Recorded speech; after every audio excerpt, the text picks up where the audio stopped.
Isa na po ito sa pinakabagong ilaw na available ngayon sa market, ang Ranger Auxiliary Lights. Ito po ay mayroong 7 light modes.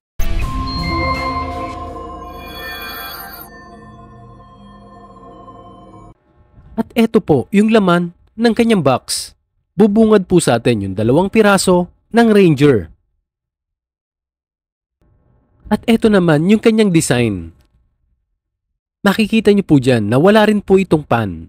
Naka-close po ang likod nito at pagsisilbing body na lang po niya ang magiging heatsink nito.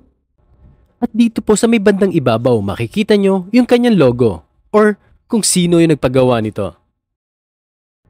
At eto pa yung kasama sa box, yung 2 maliit na bracket para sa ilaw. At syempre, yung mga Allen, bolts and nuts at saka Allen wrenches para magamit natin sa pagpipix ng ilaw. At yan lang po yung kasama dito sa kanyang box. Ipapakita ko na din po yung wiring ng ating ilaw. Meron po itong 4 na wires. Yung red, yung white, yung yellow, saka yung black. At yan yung mga corresponding na ilaw para sa mga wires na ito. Naalala ko noong nakaraan na may pinakita ko sa inyo na ilaw na Sinolin. Ito yung kagaya ng TDD Ranger. Sa itsura at saka sa physical build nito. Bubuksan ko lang yung Sinolin Ranger at ipapakita ko sa inyo na halos kagaya ng Ranger na available or yung binibidyo natin, itong Sinolin. Dito sa 2 ito, hindi mo makikita yung pinagkaiba nila. Maliban na nga lamang, meron tatak na pangalan yung isa doon sa kanyang ibabaw at yung isa naman ay wala. Pansinin yung maigi yung kanilang design. Halos wala po itong pinagkaiba. Nasabi ko na sa inyo noon na baka rebranding ang mga ilaw na lumalabas dito sa atin. Kayo na po ang bahalang humusga kung rebrand ang ilaw na ito or yung mga ilaw na available sa market ngayon. Dahil pare-parehas lang sila ng itsura. Mula ibabaw, ilalim hanggang likod, wala pong pinagkaiba yung mga ito. Ang tanging benefits na lang natin dito ay yung pagiging competitive ng bawat presyo nila.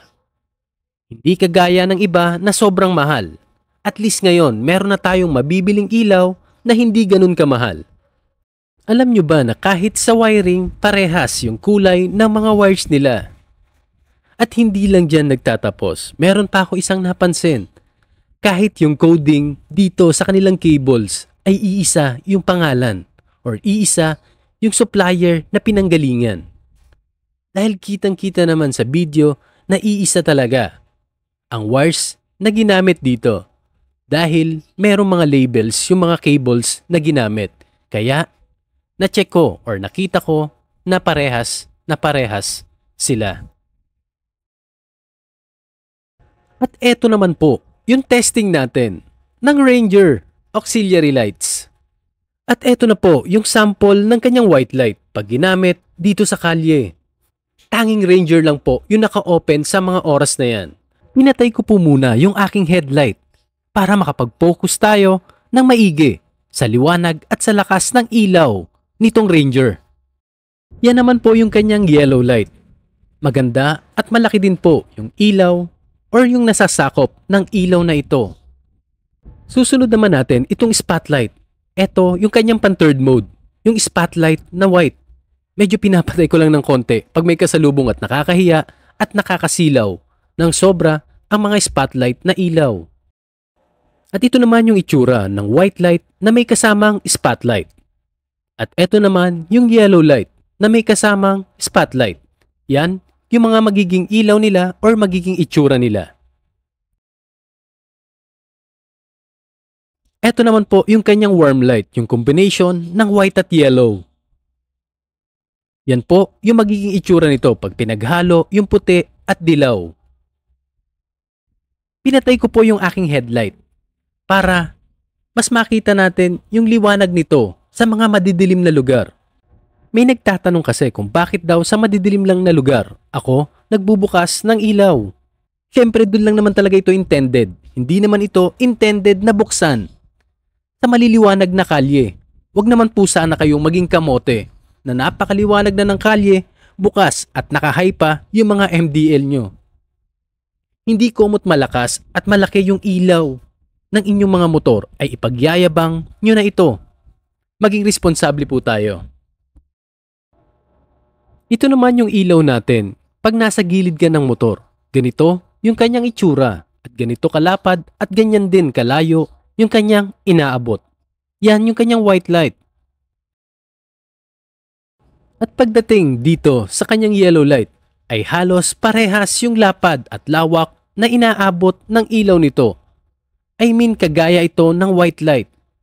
Ganun din kalaki ang ilaw at yung layo o yung range ng inaabot ng ilaw nito. Ito naman yung kanyang spotlight. Yan yung itsura kapag nasa gilid ka ng motor. Pabilog ang itsura nito at malayo din ang inaabot ng spotlight na to. Ito naman yung pinagsamang white at yellow, yung combination nila na magiging warm light. Dalawang ilaw yung gumagana dyan, yung white at yung yellow. Ito naman yung itsura kapag pinagsama na yung tatlong ilaw, yung white, yung yellow, saka spotlight. Ganyan kalakas yung itsura nila kapag tatlo na yung ating binuhay. Para sa mga hindi pa nakakaalam, ang 7 modes ng Ranger ay combination ng tatlong switches. Kaya bawat switch nito ay nakakorespond sa bawat ilaw. So bali sa tatlong switch na ito, magkakaroon tayo ng 7 combination or 7 mode ng ilaw. Mimix lang natin yung pag-on at off ng tatlong switch. Ganon mag-function ang Ranger. Kaya bawat pindot mo or pagsabay-sabay mo silang pindutin, doon mo mapupull blast yung ilaw. At yan na po yung review natin dito sa ilaw na galing kay Sir Rain, ang Ranger na merong 7 light modes. Ito ay may presyo na 3,699 pesos. Ito na yata yung mayroong pinakamababang presyo sa market ngayon. And shoutout po pala kay Sir MJ Masanda. Maraming salamat po sa panonood. At sa iba pa po na nakatapos ng aking video at yung mga umabot dito sa bandang dulo. Ibinibenta ko po itong unit na to sa halagang 2,800 pesos. Maraming salamat po ulit sa mga nanood. God bless po at ride safe po sa inyo pong lahat.